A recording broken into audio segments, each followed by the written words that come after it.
वो आपको बुला रहा है, फिर आज़ाद वीज़ा नहीं मिल रहा तो मुझसे कांटेक्ट करो, मैं आपको आज़ाद वीज़ा दिलाऊंगा 2 लाख रुपए में। और कुछ दो काम नहीं है, रूम नहीं है, खाने को नहीं है, ये जॉब नहीं मिल रही, इसकी जिम्मेदारी। अस्सलाम वालेकुम रहमतुल्लाहि व बरकात। कैसे हैं दोस्तों? उम्मीद है कि आप बहुत अच्छे होंगे। सबसे पहले आप सबको मेरी तरफ से और मेरी चैनल मुजफ्फर मलिक ब्लॉग की तरफ से आप सबको रमज़ान मुबारक की ढेर सारी शुभकामनाएं, ढेर सारी मुबारकबाद।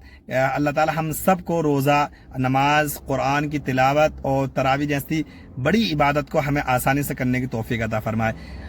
और सबसे पहले यार, आज मैं आपके सामने एक ऐसा मौजू रखने वाला हूं कि लोग बहुत ज़्यादा परेशान हैं इंडिया के अंदर, क्योंकि जो दलाल होते हैं ना, जो एजेंट होते हैं, जिनको एजेंट कहते हैं, फिर हम एक मादरी ज़ुबान में दलाल कहते हैं, कि उन लोगों ने इतना बुरा हाल कर दिया है कि लोगों का, कि लोग बेचारे इतने सीधे होते हैं कि वो दलालों की, एजेंट के चक्कर में ऐसे फंस जाते हैं कि वो ऐसे फंस जाते हैं कि यहाँ आने के बाद में बेचारे मोहताज हो जाते हैं।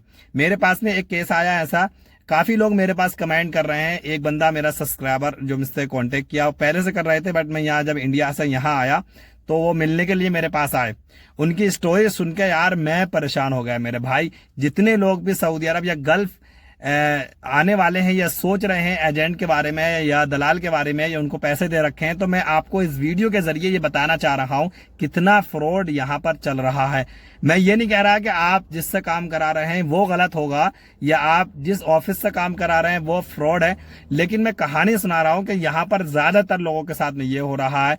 और दूसरी बात ये कि आजाद वीजे से आना चाहिए या गैर आजाद वीजे से आना चाहिए, इन दोनों बातों का, आजाद वीजे और गैर आजाद वीजे का जो कनेक्शन है, वो इस वीडियो में आपको देखने को मिलने वाला है। क्योंकि जिस बंदे की मैं कहानी सुना रहा हूं वो कहानी आजाद वीजे से शुरू होती है। एक बंदा रहने वाला बिहार का, मुजफ्फरपुर का, और मैं उनकी सारी स्टोरी नहीं सुना सकता, लेकिन मैं इतना बता सकता हूं कि वो बंदा इतना परेशान कि इंडिया के अंदर वो अपनी गाड़ी चलाता था और उसका अपना कारोबार था, बिजनेस था, लेकिन एक दलाल के चक्कर में फंसा। उस दलाल ने कहा, भाई आप आज़ाद वीज़ा ले लो, और आज़ाद वीज़े से आप गल्फ कंट्री यानी सऊदी अरब के अंदर जाने के बाद में कम से कम मिनिमम आप 150, 200, 250 रियाल डेली कमाओगे। यानी 250 रियाल के आप समझ सकते हैं कि 6,000 रुपये डेली कमाओगे। तो यार वो उसके चक्कर में आ गया, और इस वीज़ा को पे करने के लिए उस बंदे से एजेंट ने 3,20,000 रुपए लिए। 3,20,000। फर्स्ट मैं आपको ये बताना चाह रहा हूं, अगर आजाद वीजा भी यहां से जैसे मिल रहा है, मैं आपको दिला सकता हूं। कितने में? सिर्फ आपको आजाद वीजा 1.5 लाख में मिल जाएगा, 1.25-2 लाख में मिल जाएगा। सिर्फ 2 लाख में आप यहां आ जाओगे, 1.5 लाख 2 लाख में। लेकिन भाई यहाँ आजाद वीजे से आने के बाद में यहाँ की परेशानी, यहाँ काम ढूंढना, आपका अकामा बनाना, आपका रहने का, आपका खाने का जिम्मेदार कौन होगा? आज़ाद वीज़ा का मतलब ये होता है कि भाई आप आज़ाद हो, आपको कफील से कोई मतलब नहीं है। यहाँ आने के बाद में आपका खाने का, आपका रहने का, आपकी जॉब, आपका काम का तलाश करना, हर चीज़ की जिम्मेदारी आपकी खुद होगी। अब वो बंदा फर्स्ट टाइम यहाँ पर आया, जो उसको लेकर आया था वो बंदा भी साथ में आया और खुद भी साथ में आया और उसको भी लेकर आया। यानी कि वो बंदा यहाँ पर आया, आने के बाद में 8 दिन उनके साथ रहता है, और किसी के रूम पर उसको बिठाने के बाद में कहता है, यार वो मेरे घर में बहुत ज़्यादा परेशानी आ गई और मैं जा रहा हूँ और आपका काम चल रहा है, आप जॉब पे लग जाओगे 8 दिन के बाद। उस बंदे को 1.5 महीना मिनिमम हो चुका है, अभी काम की कोई गारंटी नहीं है, कहीं से कहीं तक कोई काम नहीं मिला है। दूसरी बात ये, उनको यही नहीं पता कि मेरा कफील, मेरा मालिक कौन है, मैं किसकी आईडी पे आया हूँ, मेरा किसके वीज़ा किसके नाम से है, कुछ नहीं पता। बस बंदा यहाँ पर रह रहा, किसी गैर अनजान आदमी के रूम पे किसी ने भी रख लिया और कुछ नहीं पता। अब वो बंदा मेरे पास आया यार काम के लिए, लेकिन मैंने काम की उसके लिए बात की है और इंशाल्लाह काम मिल जाएगा। लेकिन जो ख्वाब उसने एजेंट ने उसको दिखाए थे, उसने बताया मुझे कि यार ऐसे ऐसे मेरे एजेंट ने मुझे बताया कि आपको 200 रियाल 250 रियाल डेली आप कमा सकते हैं। तो आज़ाद वीज़े वाले जो होते हैं देने वाले, वो यही कहते हैं कि यहाँ आओ, आने के बाद में आपको 200 रियाल, 100 रियाल, 150, 200, 250 रियाल डेली कमा सकते हो। तो हर आदमी कहेगा यार 6,000 रुपये डेली कमाना यार बहुत अच्छी बात है, तो हर आदमी आसानी से आ जाता है उनकी बातों में। लेकिन मैं आपको एक बताऊंगा भाई साहब, को कोई रिश्तेदार यहाँ पर रहता है सऊदी अरब के अंदर, अगर वो आपको बुला रहा है आज़ाद वीज़े से, तो कोई दिक्कत नहीं है, क्योंकि अगर वो बुला रहा है तो आज़ाद वीज़े से उसके पास में काम होगा, उसके पास में रहने के लिए रूम होगा, उसके पास में कफील होगा, उसके पास में कुछ ना कुछ ऐसा होगा जिसके बदौलत वो बुला रहा है आपको, तो कोई दिक्कत नहीं है। लेकिन आप वहां से फर्स्ट टाइम यहाँ पर आ रहे हैं, आपका कोई रिलेशन वाला नहीं बुला रहा, आप बस किसी एजेंट के चक्कर में आज़ाद वीज़ा लेकर आए, तो यहाँ करोगे क्या भाई? आप क्या करो सोचो। अदर कंट्री है जिसकी लैंग्वेज आपको पता नहीं है, आपको अरबी नहीं आती, इंग्लिश भी अच्छी नहीं आती, आपको यहाँ के रोड का नियम कानून नहीं पता, आप यहाँ आने के बाद में कहाँ रहोगे? सबसे पहला सवाल ये होता है। दूसरी बात ये भाई, यहाँ पर भी कोई भी किसी गैर आदमी को अपने रूम में नहीं रखता। ये ऐसा नहीं है कि हम नहीं रखते, लेकिन कोई भी नहीं रखता, कानून है। अगर पुलिस ने चेक इन कर ली तो गैर आदमी, तुम्हारा उससे क्या मतलब है, क्यों है? तो ये बहुत सारी बातें होती हैं। तो मेरी अपनी जाती राय है मेरे भाई कि आज़ाद वीज़े से नहीं आओ, वही आदमी आना चाहिए आज़ाद वीज़े से जिसका रिश्तेदार यहाँ पर रहता हो और वो आपको आज़ाद वीज़ा दिला रहा है, तो यहाँ पर आ जाओ। ऐसे तो यार मैं भी आपको 1.5 लाख रुपए में आज़ाद वीज़ा दे दूं और आप आ जाओ, लेकिन भाई जिम्मेदारी ना मेरी होगी ना कफील की होगी। आपको अकामा खुद बनाना पड़ेगा, मेडिकल खुद कराना पड़ेगा, रूम का खर्चा आपको खुद तलाश करना पड़ेगा, खाने का खुद करना पड़ेगा। उसके बाद में सबसे बड़ा मसला ये आता है कि जॉब ढूंढनी आपको खुद पड़ेगी, समझ गए? तो आज़ाद वीज़े के नाम से जितने लोगों को ठगा जा रहा है ना, बहुत ज्यादा लोगों को ठगा जा रहा है भाई। 3-3 लाख, 2.5-3.5 लाख रुपए लोग लगा के यहाँ पर आ रहे हैं यार।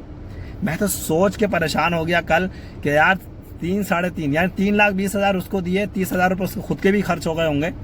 3.5 लाख रुपए लगा के बंदा यहाँ पर आया और 1.5 महीना हो गया, उसको अभी यही नहीं पता कि मेरा कफील कौन है, यानी किसकी नाम की आईडी है, कुछ नहीं पता।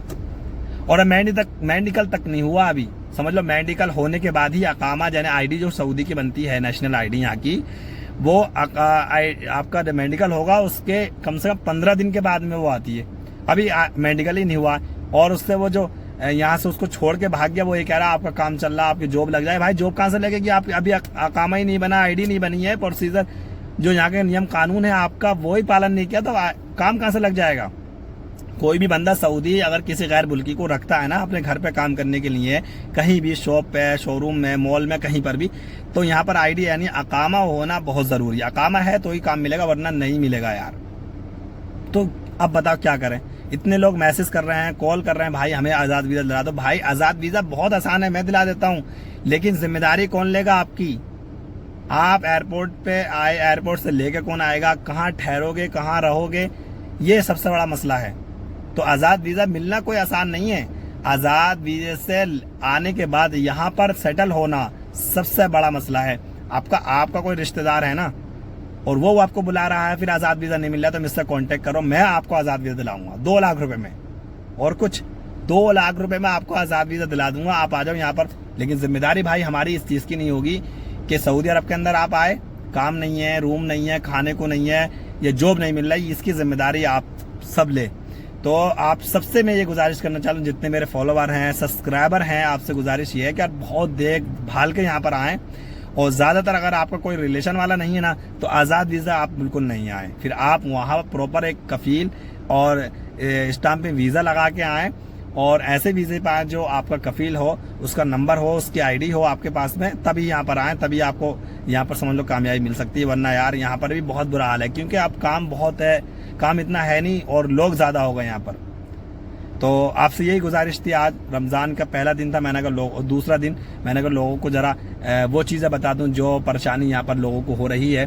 और तनाजुल वाला, अगर किसी मेरे जो आप वीडियो देख रहे हैं, अगर किसी को तनाजुल चाहिए, यानी कि कोई बंदा है इसके पास में आईडी अकामा है और उसको काम चाहिए हाउस ड्राइवर का, तो मुझसे कांटेक्ट करें, कमेंट कर दें। और मेरे पास एक बंदा है जिसको तनाजुल चाहिए, यानी कि ट्रांसफ़र कराना, आपके पास अकामा हो तो आप मुझसे कांटेक्ट करें। मैं आपका ये रमाल में एक जॉब है जिसको बंदे को ड्राइवर चाहिए, और वो 1700-1800 मिनिमम सैलरी दे देगा, ट्रांसफ़र करा लेगा वो, ठीक है। सारे खर्चे ट्रांसफ़र के वही कराएगा कफील, आपको कुछ नहीं करना, आपके पास अकामा है तब, ठीक है। मिलते हैं इंशाल्लाह फिर किसी नई वीडियो में। तब तक अपनी फैमिली का ख्याल रखिए। अल्लाह हाफिज़। अस्सलाम वालेकुम व रहमतुल्लाहि व बरकातहू।